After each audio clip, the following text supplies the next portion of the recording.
Hi everyone, welcome to Social Intelligence Academy. My name is Huggy Jelly. Today we are going to learn how to properly make a request so that others are more willing to help us. This video is part 2. If you haven't watched part 1, don't forget to check it out. A quick recap on the 4 elements we've learned in part 1. When we make a request, we'd better pick a good timing, use polite words, explain the reason, and make sure our requests are reasonable. In today's video, we'll continue to learn the remaining elements of a proper request and the 2 common mistakes. At the end of the video, I'll share the answer key to the quiz. Okay, let's get started. If you agree that we should respect the requestee's time and energy, then when we make a request, we should provide all the necessary information in a logical and concise manner. Doing so will help the requestee quickly grasp what we need and reduce his or her workload. For example, could you grab lunch for me on your way back to the dorm? Thank you. Sure, no problem. What do you want to eat? Oh, recently I'm on diet, so I need to eat healthy food. I guess I'll get salad. Okay, what salad do you want? Let me see. 2,000 years later. I want lettuce, tomato, carrots, corns, cucumber, mushroom, chickpeas, crouton, chicken, and eggs. That's a lot. Could you just pick 5 ingredients? Oh, come on. I need a balanced diet to keep fit. You know how hard I've been working on it. Fine, let me write it down. Do you need any salad dressing? Yes, guacamole and sour cream. Oh, and please separate the dressing from the salad, as it will get soggy. I also want an iced coffee. Love you, my sweet roomie. What size? Medium. Thank you. You are the best. Not sure if you were B. How would you feel? Though A used some complimentary words such as love you, my sweet roomie, you are the best, A appears to be more grateful than she actually is. Because first, A didn't provide the necessary information all at once at B's convenience. Instead, B had to keep asking questions to figure out what A needs exactly. Second, A set so many requirements, which are not easy for B to remember or execute. Instead, B is the person who wrote down all the requirements. Even worse, it seems A doesn't plan to repay the kindness other than some flattering words. So how to make this request more appropriate? To make B's life easier, A can either simplify her request by having a prepacked salad kit plus a bottle of drinks, or she can print out all the salad ingredients plus the medium-sized iced coffee on a paper and give this paper to B. Either way will reduce the workload of B. So before we make a request, we'd better double-check whether we have provided all the necessary information that the requestee needs. Have we excluded any useless information? Have we organized such information in a logical way to make it more readable and mnemonic for the requestee? Is there anything in the request that we can do by ourselves, but we haven't done yet? Can we finish it before the requestee starts to help us? When we try to make the requestee's life easier, they can feel our good intention, which will increase our probability of getting a yes. Even though many requestees don't expect any return when they agree to help, most requestees still hope that the value of their help can be fully recognized by the requester. Thus, we need to show our gratitude when we make the request, as well as when the request is fulfilled. For example, thank you for your notes. It's really helpful. I definitely cannot get this grade without your notes. Oh, thank you for your help. I feel much better now. Or, I feel more confident now. Thank you for reviewing this report for me. The final version looks so much better. Our client will be happy about it. Thank you for your insightful advice. I definitely cannot figure this out by myself. Now I feel I'm taking an open textbook exam. When we thank the requestee, try to emphasize the importance and the impact of the help.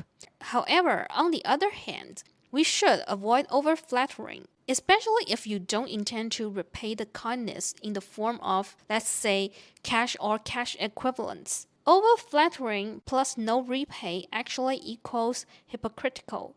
Keep in mind that we should show our gratitude not only through our mouth, but also through our actions. We already know in part 1 that it is not requestee's obligation to help us. So no matter how small you think your request is, and how many reasons you can find to prove that the requestee should help you, the requestee still has the right to say no. And if we do get a no, we'd better respect the requestee's decision and do not hold grudges against them. When we make the request, we should reflect this attitude in our expression and give the requestee the room to say no. For example, I know you are busy, but if you don't help me, I'll be in big trouble. I know you are busy, but you are the most appropriate person I can think of. I'm wondering whether you need more time to think about it, but I totally understand if it doesn't work for you. I'll see whether I have any other options. I really appreciate your time to have this conversation with me.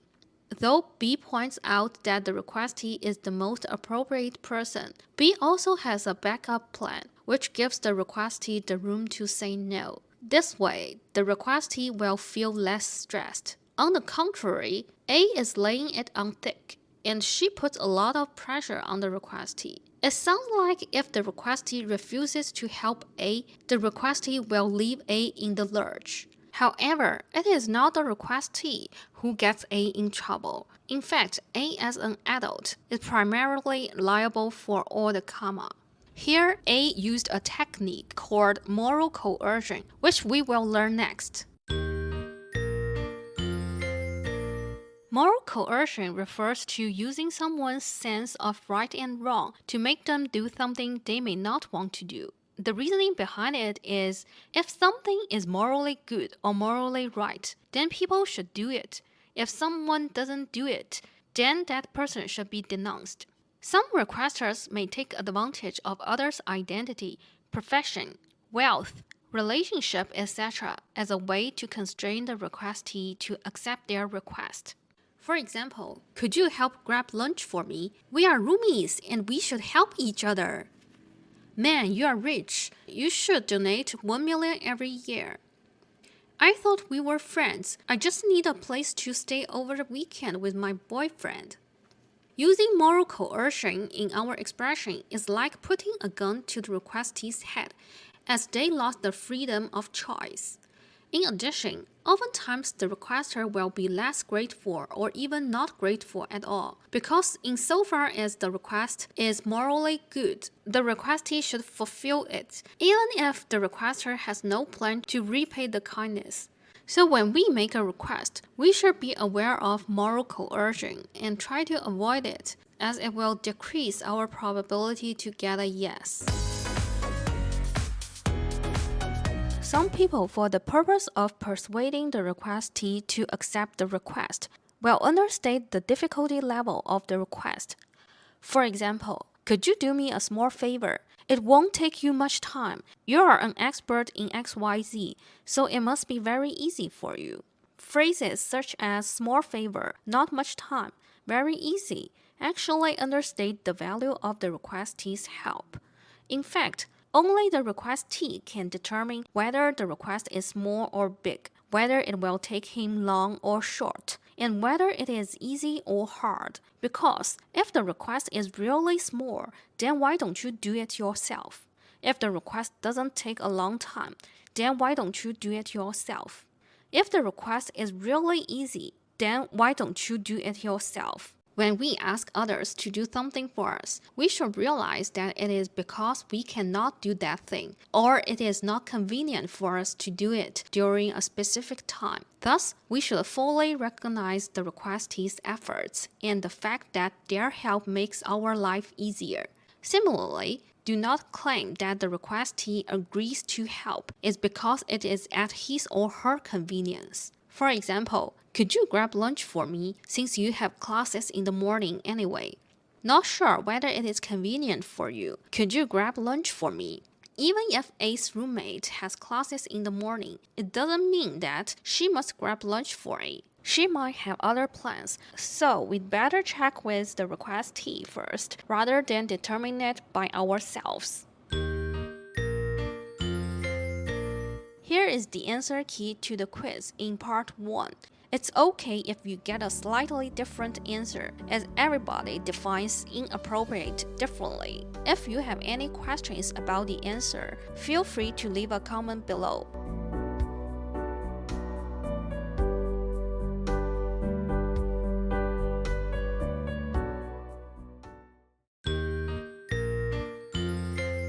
Okay, so this is it for today's video. We have learned the remaining 3 elements of a proper request and the 2 common mistakes. Next class, we will learn how to decline others' requests graciously but firmly. Thank you for watching and see you soon with my next video. Bye-bye.